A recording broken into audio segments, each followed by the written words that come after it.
ਹਾਂ ਤਾਂ ਪਿਆਰੇ ਬੱਚਿਓ, ਸਾਰਿਆਂ ਨੂੰ ਪਿਆਰ ਭਰੀ ਸਤਿ ਸ਼੍ਰੀ ਅਕਾਲ। ਹਾਂ ਬੇਟਾ, ਪਿਛਲੇ ਕੁਝ ਦਿਨਾਂ ਤੋਂ ਆਪਾਂ ਨਵੋਦਿਆ ਪ੍ਰੀਖਿਆ ਦੀ ਤਿਆਰੀ ਕਰਦੇ ਪਏ ਹਾਂ। ਉਹਦੇ ਅੰਤਰਗਤ ਬੇਟਾ ਗਣਿਤ ਦੀ ਵੀ ਤਿਆਰੀ ਕਰਦੇ ਪਏ ਹਾਂ। ਤਾਂ ਗਣਿਤ ਦੇ ਵਿੱਚ ਆਪਾਂ ਦਸ਼ਮਲਵ ਵਾਲੇ ਸੈੱਟ ਤੇ ਪਹੁੰਚ ਗਏ ਸੀ। ਦੂਜਾ ਭਾਗ ਹੈ ਜਿਹੜਾ ਦੂਜਾ ਪ੍ਰੈਕਟਿਸ ਸੈੱਟ ਆਪਾਂ ਸ਼ੁਰੂ ਕੀਤਾ ਸੀਗਾ। 10 ਸਵਾਲ ਉਹਦੇ ਕਰ ਲਏ ਸੀਗੇ। ਹੁਣ ਬੇਟਾ ਉਹਦੇ ਤੋਂ ਅਗਲੇ ਸਵਾਲ ਆਪਾਂ ਕਰਨ ਲੱਗੇ ਹਾਂ। ਸੋ ਬੇਟਾ, ਇੱਕ ਗੱਲ ਸਿਰਫ ਮੈਂ ਤੁਹਾਨੂੰ ਦੱਸਣੀ ਚਾਹੁੰਦਾ ਵੀ ਜੀਵਨ ਦੇ ਵਿੱਚ ਸਕਾਰਾਤਮਕ ਰਹਿਣਾ ਬਹੁਤ ਜ਼ਰੂਰੀ ਹੈਗਾ ਆ। ਕਿਸੇ ਵੇਲੇ ਕੋਈ ਕੰਸੈਪਟ ਹੈ ਜਿਹੜੇ ਸਾਨੂੰ ਔਖੇ ਲੱਗਦੇ ਆ, ਤਾਂ ਵੀ ਜੇ ਅਸੀਂ ਸਕਾਰਾਤਮਕ ਸੋਚ ਰੱਖਦੇ ਹੋਏ ਉਹਨਾਂ ਨੂੰ ਕਰਨਾ ਸ਼ੁਰੂ ਕਰ ਦੇਵਾਂਗੇ ਤਾਂ ਉਹਦੇ ਨਤੀਜੇ ਸਾਨੂੰ ਆਉਣ ਲੱਗ ਪੈਣਗੇ। ਸਾਨੂੰ ਉਹ ਪਤਾ ਲੱਗਣ ਲੱਗ ਪਊਗਾ ਸਾਰਾ ਕੁਝ। ਕਹਿੰਦੇ ਆ ਇੱਕ ਬੈਲੂਨ ਸੈਲਰ ਪਿੰਡ ਦੇ ਵਿੱਚ ਆਇਆ। ਉਹਨੇ ਕੀ ਕੀਤਾ ਵੀ ਇੱਕ ਡੈਮੋ ਦੇ ਲਈ ਕਾਲੇ ਰੰਗ ਦਾ ਗੁਬਾਰਾ ਹਵਾ ਦੇ ਵਿੱਚ ਉਡਾ ਦਿੱਤਾ। ਤਾਂ ਬਹੁਤ ਸਾਰੇ ਬੱਚੇ ਉਹਦੇ ਕੋਲੇ ਇਕੱਠੇ ਹੋ ਗਏ ਗੁਬਾਰਾ ਦੇਖ ਕੇ।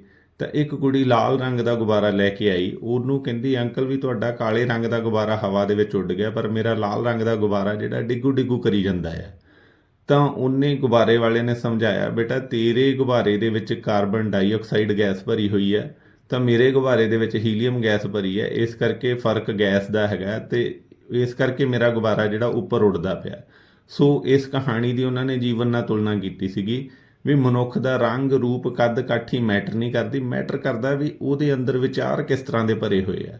ਤਾਂ ਜਿਸ ਵੀ ਮਨੁੱਖ ਦੇ ਅੰਦਰ ਵਧੀਆ ਵਿਚਾਰ ਭਰੇ ਹੁੰਦੇ ਆ, ਸਕਾਰਾਤਮਕ ਵਿਚਾਰ ਭਰੇ ਹੁੰਦੇ ਆ, ਉਹ ਜੀਵਨ ਦੇ ਵਿੱਚ ਤਰੱਕੀ ਕਰਦਾ ਹੀ ਕਰਦਾ ਆ। ਠੀਕ ਹੈ ਬੇਟਾ। ਤਾਂ ਸੋ ਇਸ ਕਰਕੇ ਪੋਜ਼ਿਟਿਵ ਰਹਿਣਾ ਆ ਹਰ ਗੱਲ ਦੇ ਉੱਤੇ। ਤਾਂ ਇਹ ਤੁਹਾਨੂੰ ਪ੍ਰਾਪਤੀ ਦੇ ਲਈ ਪ੍ਰੇਰਿਤ ਕਰੂਗਾ, ਅੱਗੇ ਵਧਣ ਦੇ ਲਈ ਪ੍ਰੇਰਿਤ ਕਰੂਗਾ।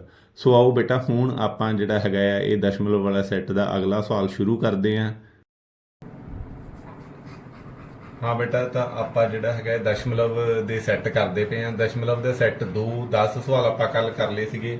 ਅੱਜ ਬੇਟਾ ਆਪਾਂ ਸਵਾਲ ਨੰਬਰ 11 ਤੇ ਆ ਗਏ। ਤਾਂ ਉਹਨੇ ਆਹ 4 ਆਪਸ਼ਨਾਂ ਦਿੱਤੀਆਂ। ਕਹਿੰਦਾ ਪਿਆ ਕਿਹੜੀ ਆਪਸ਼ਨ ਹੈ ਜਿਹੜੀ ਉਹ 1 ਦੇ ਬਰਾਬਰ ਆਉਂਦੀ ਪਈ ਆ। ਤਾਂ ਬੇਟਾ ਇਹਨਾਂ ਨੂੰ ਆਪਾਂ ਹੱਲ ਕਰਾਂਗੇ ਅਲੱਗ-ਅਲੱਗ। ਠੀਕ ਹੈ, ਫਿਰ ਆਪਾਂ ਦੇਖਾਂਗੇ ਵੀ ਕਿਹੜੀ ਆਪਸ਼ਨ 1 ਦੇ ਬਰਾਬਰ ਆਉਂਦੀ ਪਈ ਆ। ਤਾਂ ਆ ਤੁਹਾਨੂੰ ਪਤਾ ਸੀ ਬੇਟਾ ਵੀ ਡੈਸੀਮਲ ਨੂੰ ਆਪਾਂ ਹਟਾਉਣਾ ਹੀ ਆ ਰਕਮ ਦੇ ਵਿੱਚੋਂ। ਠੀਕ ਹੈ, ਫਿਰ ਸੌਖਾ ਹੋ ਜਾਂਦਾ। ਜਦੋਂ ਇਹ ਡੈਸੀਮਲ ਨੂੰ ਹਟਾਉਣਾ ਹੋਊਗਾ ਤਾਂ ਇਹਦਾ ਏਕ ਆ, ਤਾਂ ਜਿੰਨੇ ਉਹਦੇ ਅੱਗੇ ਅੱਖਰ ਹੈਗੇ ਓਨੀਆਂ ਬਿੰਦੀਆਂ, ਜਿੰਨੇ ਉਹਦੇ ਅੰਕ ਹੈਗੇ ਆ। ਠੀਕ ਆ, ਆ ਡੈਸੀਮਲ ਹੁਣ ਖਤਮ ਹੋ ਗਿਆ ਬਟਾ 1000 ਲਾ ਕੇ। ਹੁਣ ਬੇਟਾ ਆਪਾਂ ਇਹਨੂੰ ਕੱਟ ਲੈਂਦੇ ਆ। 304 ਦੇ ਨਾਲ 304 ਕੱਟੇ ਗਏ, 1 ਦੇ 1 ਤੇ 2 ਦਾ ਆ 20 ਹੈ ਨਾ। ਆ 0 ਦੇ ਨਾਲ 0 ਕੱਟੀ ਗਈ। ਤਾਂ ਇਹ ਬੇਟਾ ਆ ਗਿਆ 1/100। ਪਰ ਆਪਣਾ ਉਹ ਕਹਿੰਦਾ ਵੀ ਕਿਹਦਾ ਉੱਤਰ 1 ਆਊਗਾ ਹੈ ਨਾ। ਇਹ ਤਾਂ ਆਨਸਰ ਸਾਡਾ ਨਹੀਂ ਠੀਕ ਆਉਂਦਾ ਪਿਆ। ਠੀਕ ਹੈ ਬੇਟਾ, ਹੁਣ ਆਪਾਂ ਆਹ ਵਾਲਾ ਸਵਾਲ ਹੱਲ ਕਰ ਲੈਂਦੇ ਆ। ਆਹ ਸਵਾਲ ਹੱਲ ਕਰਨ ਦੇ ਲਈ ਬੇਟਾ ਆ ਦੇਖੋ 3.304 ਆ ਵੀ 3.304 ਆ। ਉੱਪਰ ਥੱਲੇ ਜਦੋਂ ਰਕਮ ਬਰਾਬਰ ਹੈ, ਡੈਸੀਮਲ ਕੈਂਸਲ, ਤੁਹਾਨੂੰ ਦੱਸਿਆ ਸੀ ਉੱਪਰ ਥੱਲੇ ਡੈਸੀਮਲ ਨਾਲ ਡੈਸੀਮਲ ਕੈਂਸਲ ਵੀ ਹੋ ਜਾਂਦਾ ਹੈ ਜੇਕਰ ਉੱਪਰ ਥੱਲੇ ਰਕਮ ਬਰਾਬਰ ਹੋਵੇ। ਤਾਂ ਇਹ ਬਰਾਬਰ ਦੀ ਰਕਮ ਕੱਟੀ ਜਾਣੀ ਹੈ, ਕਿਉਂਕਿ ਇਹਦੇ ਵੀ ਡੈਸੀਮਲ ਦੇ ਇੱਧਰ 3 ਅੱਖਰ, ਇੱਧਰ ਵੀ 3 ਅੱਖਰ ਹੈਗੇ। ਠੀਕ ਹੈ, ਤਾਂ 304 ਏਕਮ 304, 304 ਏਕਮ 304 ਤੇ 2 ਏਕਮ 2, 2 ਦਾ 20। ਤਾਂ ਇਹਦਾ ਉੱਤਰ ਆ ਗਿਆ ਬੇਟਾ 10। ਜਦੋਂ ਕਿ ਉਹ ਕਹਿੰਦਾ ਪਿਆ ਵੀ ਕਿਹਦਾ ਉੱਤਰ 1 ਆਇਆ। ਇਹ ਵੀ ਆਨਸਰ ਠੀਕ ਨਹੀਂ ਸਾਡਾ। ਠੀਕ ਹੈ ਬੇਟਾ, ਉਸ ਤੋਂ ਬਾਅਦ ਦੇ ਵਿੱਚ ਆਪਾਂ 3 ਨੰਬਰ ਆਪਸ਼ਨ ਦੇ ਉੱਤੇ ਆ ਗਏ। 3 ਨੰਬਰ ਆਪਸ਼ਨ ਦੇ ਵਿੱਚ ਬੇਟਾ ਕੀ ਕਹਿੰਦਾ ਪਿਆ, ਆ ਡੈਸੀਮਲ ਆਪਾਂ ਹਟਾਉਣਾ ਆ। ਠੀਕ ਹੈ, ਇਹਦਾ ਹਟਾਉਣ ਦੇ ਲਈ ਡੈਸੀਮਲ ਦਾ 1 ਆ ਬੇਟਾ, ਤੇ ਜਿੰਨੇ ਉਧਰ ਅੱਖਰ ਆ ਉਨੀਆਂ ਬਿੰਦੀਆਂ, 1 2 ਤੇ 3 ਇੱਥੇ ਗੁਣਾ ਪਾ ਲਾਂਗੇ। ਆ ਡੈਸੀਮਲ ਇੱਥੋਂ ਖਤਮ ਹੋ ਗਿਆ ਕਰਕੇ। ਫਿਰ ਬੇਟਾ ਇਹਦਾ ਡੈਸੀਮਲ ਉੱਪਰਲੇ ਪਾਸੇ ਆਪਾਂ ਆ ਡੈਸੀਮਲ ਹਟਾ ਕੇ ਡੈਸੀਮਲ ਦਾ 1 ਆ ਤੇ ਦੂਜੀਆਂ ਜਿੰਨੇ ਅੰਕ ਸੀ, ਇੱਥੇ ਡੈਸੀਮਲ ਤੋਂ ਬਾਅਦ 1 ਅੱਖਰ ਸੀਗਾ, ਤਾਂ 1 0 ਆਪਾਂ ਇੱਧਰ ਨਾਲ ਲਾਤੀ ਉੱਪਰਲੇ ਪਾਸੇ। ਠੀਕ ਹੈ ਬੇਟਾ, ਤਾਂ ਹੁਣ ਬੇਟਾ ਆਪਾਂ ਇਹਨੂੰ ਕੱਟ ਲਵਾਂਗੇ। 304 ਨੇ 304 ਨਾਲ ਕੱਟੇ ਜਾਣਾ 1 1 ਦੇ ਉੱਤੇ, ਤਾਂ 2 ਦਾ 20। ਠੀਕ ਹੈ ਬੇਟਾ, ਆ 1 ਤੇ 2 ਜ਼ੀਰੋਆਂ ਨਾਲ 2 ਜ਼ੀਰੋਆਂ ਕੱਟੀਆਂ ਗਈਆਂ। ਇਹ ਆ ਗਿਆ ਉੱਤਰ 1/10। 1/10। ਜਦੋਂ ਕਿ ਇਹ ਸਾਡੀ ਕੰਡੀਸ਼ਨ, ਉਹ ਕਹਿੰਦਾ ਉੱਤਰ 1 ਆਉਣਾ ਚਾਹੀਦਾ, ਇਹ ਵੀ ਫੁੱਲਫਿਲ ਨਹੀਂ ਕਰਦਾ ਪਿਆ ਇਸ ਕੰਡੀਸ਼ਨ ਨੂੰ। ਠੀਕ ਹੈ ਬੇਟਾ, ਤਾਂ ਹੁਣ ਬੇਟਾ ਆਹ ਸਾਡੀ ਚੌਥੀ ਆਪਸ਼ਨ ਹੈਗੀ ਆ। ਚੌਥੀ ਆਪਸ਼ਨ ਨੂੰ ਆਪਾਂ ਦੇਖਦੇ ਹਾਂ ਇਹਦੇ ਵਿੱਚ ਬੇਟਾ ਮੈਂ ਆਪਸ਼ਨ ਠੀਕ ਕੀਤੀ ਹੈ। ਉੱਥੇ ਇਹਨੇ ਦਸ਼ਮਲਵ ਨਹੀਂ ਸੀ ਲਾਇਆ, ਇਹਦੇ ਵਾਲੀ ਆਪਸ਼ਨ ਹੀ ਸੀ ਦਸ਼ਮਲਵ ਇੱਥੇ ਲਾਇਆ ਹੋਇਆ ਸੀ, ਫਿਰ ਕੋਈ ਵੀ ਆਨਸਰ ਸਾਡਾ ਬਣਨਾ ਨਹੀਂ ਸੀ। ਆਨਸਰ ਠੀਕ ਕਰਨ ਦੇ ਲਈ ਇਹ ਆਪਸ਼ਨ ਠੀਕ ਕੀਤੀ ਗਈ ਹੈ ਬੇਟਾ। ਇੱਥੇ ਦਸ਼ਮਲਵ ਲਾਤਾ ਇੱਥੋਂ ਛੱਡ ਕੇ, ਠੀਕ ਹੈ, ਤਾਂ ਨਹੀਂ ਤਾਂ ਸਾਡਾ ਇੱਕ ਕਿਤੇ ਵੀ ਆਨਸਰ ਨਹੀਂ ਸੀ ਆਣਾ। ਹੁਣ ਬੇਟਾ ਆਪਾਂ ਇਹਨੂੰ ਹੱਲ ਕਰਦੇ ਆਂ। ਡੈਸੀਮਲ ਦਾ ਏਕਾ ਬੇਟਾ, ਤੇ ਸੱਜੇ ਹੱਥ ਜਿੰਨੇ ਅੰਕ ਹੈਗੇ ਉਹਦੀਆਂ ਬਿੰਦੀਆਂ 1 2 3 ਤੇ ਇੱਥੇ ਵਿਚਾਲੇ ਗੁਣਾ ਦੀ ਨਿਸ਼ਾਨੀ, ਠੀਕ ਹੈ। ਆ ਡੈਸੀਮਲ ਇੱਥੋਂ ਖਤਮ ਹੋ ਗਿਆ ਕਿਉਂਕਿ ਇਹਦਾ ਬਟਾ ਆਪਾਂ 1000 ਕਰ ਲਿਆ। ਇਹਦਾ ਵੀ ਡੈਸੀਮਲ ਖਤਮ ਕਰਨਾ ਬੇਟਾ, ਤਾਂ ਡੈਸੀਮਲ ਉੱਪਰਲੇ ਪਾਸੇ ਜਾਊਗਾ ਡੈਸੀਮਲ ਦਾ ਏਕਾ, ਤੇ ਡੈਸੀਮਲ ਦੇ ਸੱਜੇ ਹੱਥ 2 ਅੰਕ ਸੀਗੇ, ਇਹ 2 ਬਿੰਦੀਆਂ ਆਪਾਂ ਲਾ ਦਿੱਤੀਆਂ, ਠੀਕ ਹੈ ਬੇਟਾ। ਤਾਂ ਹੁਣ ਬੇਟਾ ਅੱਗੇ ਦੇਖੋ, ਇਹ 304 ਦੇ ਨਾਲ 304 ਪੂਰੇ ਕੱਟੇ ਗਏ ਇੱਕ ਇੱਕ ਦੇ ਨਾਲ, ਠੀਕ ਹੈ। ਤਾਂ 2 ਦੇ ਨਾਲ 2 ਦਾਇਆ 20, ਠੀਕ ਹੈ ਬੇਟਾ।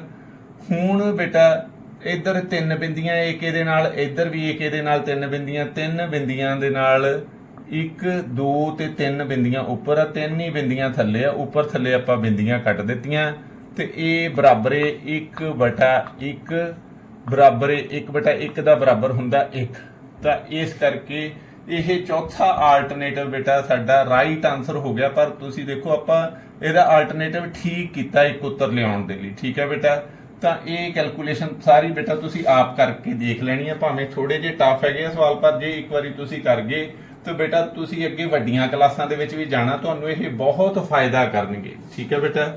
ਤਾਂ ਹੁਣ ਆਪਾਂ ਬੇਟਾ ਸਵਾਲ ਨੰਬਰ 12 ਇਹਨੂੰ ਰਾਈਟ ਆਨਸਰ ਟਿਕ ਕਰ ਦਾਂਗੇ, ਤੇ ਅੱਗੇ ਆਪਾਂ ਚੱਲਾਂਗੇ ਸਵਾਲ ਨੰਬਰ 12 ਦੇ ਉੱਤੇ। ਹਾਂ ਬੇਟਾ, ਹੁਣ ਆਪਾਂ ਐਸੇ ਸਾਡੇ ਦਸ਼ਮਲਵ ਦਾ ਸੈੱਟ 2 ਤੇ ਆਖਰੀ ਸੈੱਟ ਚੱਲਦਾ ਪਿਆ, ਇਹਦੇ 12 ਨੰਬਰ ਸਵਾਲ ਦੇ ਉੱਤੇ ਆ ਗਏ। ਤਾਂ ਆ ਬੇਟਾ ਦਸ਼ਮਲਵ ਦੇ ਵਿੱਚ ਜੋੜ ਦਿੱਤਾ ਹੋਇਆ, ਜੇ ਤਾਂ ਤੁਹਾਨੂੰ ਮੂੰਹ ਜਵਾਨੀ ਜੋੜ ਆਉਂਦਾ ਫਿਰ ਸੌਖਾ ਹੋ ਜਾਊਗਾ, ਠੀਕ ਹੈ। ਤਾਂ ਫਿਰ ਵੀ ਮੈਂ ਤੁਹਾਨੂੰ ਸਮਝਾ ਦਿੰਦਾ ਵੀ ਦਸ਼ਮਲਵ ਦਾ ਜਦੋਂ ਜੋੜ ਕਰਨਾ ਤਾਂ ਦਸ਼ਮਲਵ ਦੇ ਥੱਲੇ ਦਸ਼ਮਲਵ ਆਪਾਂ ਲਿਖਦੇ ਆਂ, ਤਾਂ 0.3 5 ਤੇ 7 12 ਤੇ 3 15 5 ਡੈਸੀਮਲ ਇੱਥੇ ਇੱਕ ਹਾਸਲ ਸੀ 1.5। ਤਾਂ ਇਹ ਬੇਟਾ ਸਾਡੇ ਕੋਲੇ ਰਕਮ ਬਣ ਗਈ 1.5/5। ਤਾਂ ਬੇਟਾ ਆ ਦਸ਼ਮਲਵ ਆਪਾਂ ਹਟਾ ਦਿੰਨੇ ਆ, ਦਸ਼ਮਲਵ ਦਾ ਏਕਾ ਸੱਜੇ ਹੱਥ ਜਿੰਨੇ ਅੱਖਰ ਆ ਉਹਦੀਆਂ ਆਪਾਂ ਬਿੰਦੀਆਂ ਲਾ ਦਿੰਨੇ। ਪਹਿਲੇ ਸਵਾਲ 'ਚ ਵੀ ਆਪਾਂ ਕੀਤਾ ਸੀ। ਹੁਣ 5 ਨਾਲ 15 ਕੱਟੇ ਜਾਣਗੇ, 5 ਤੀਏ 15। ਤਾਂ ਇਹ ਆ ਗਿਆ ਬੇਟਾ 3/10। ਤਾਂ ਬੇਟਾ ਥੱਲੇ ਜਦੋਂ 0 ਹਟਾਉਣੀ ਆ ਤਾਂ ਉੱਪਰਲੇ ਪਾਸੇ ਡੈਸੀਮਲ ਉਹਨੇ ਹੱਥ ਆਪਾਂ ਖੱਬੇ ਹੱਥ ਲੈ ਚੱਲਾਂਗੇ, ਤਾਂ ਕੱਲਾ ਤੀਆ ਹੀ ਹੈਗਾ। ਮੈਂ ਤੁਹਾਨੂੰ ਪਹਿਲਾਂ ਵੀ ਦੱਸਿਆ ਸੀ ਵੀ ਅਸੀਂ ਇੱਥੇ ਮਿੱਥ ਕੇ ਚੱਲਦੇ ਆਂ, ਤਾਂ ਇੱਥੋਂ ਇੱਕ ਹੱਥ ਐ ਨੂੰ ਡੈਸੀਮਲ ਚੱਲ ਜੂਗਾ, ਇਹ ਆ ਜੂਗਾ 0.3। ਆ 0.3 0.3 ਆ ਸਾਡਾ ਰਾਈਟ ਆਨਸਰ ਆ ਗਿਆ। ਤੇ ਇਹ ਪਹਿਲੀ ਆਪਸ਼ਨ ਹੀ ਬੇਟਾ ਇਹਦੇ ਵਿੱਚ ਦਿੱਤੀ ਹੋਈ ਹੈ 0.3 ਦੀ, ਉਹਨੂੰ ਅਸੀਂ ਐਜ਼ ਏ ਰਾਈਟ ਆਨਸਰ ਟਿਕ ਕਰ ਦਵਾਂਗੇ। ਹੁਣ ਬੇਟਾ ਆਪਾਂ ਸਵਾਲ ਨੰਬਰ 13 ਦੇ ਉੱਤੇ ਪਹੁੰਚ ਗਏ।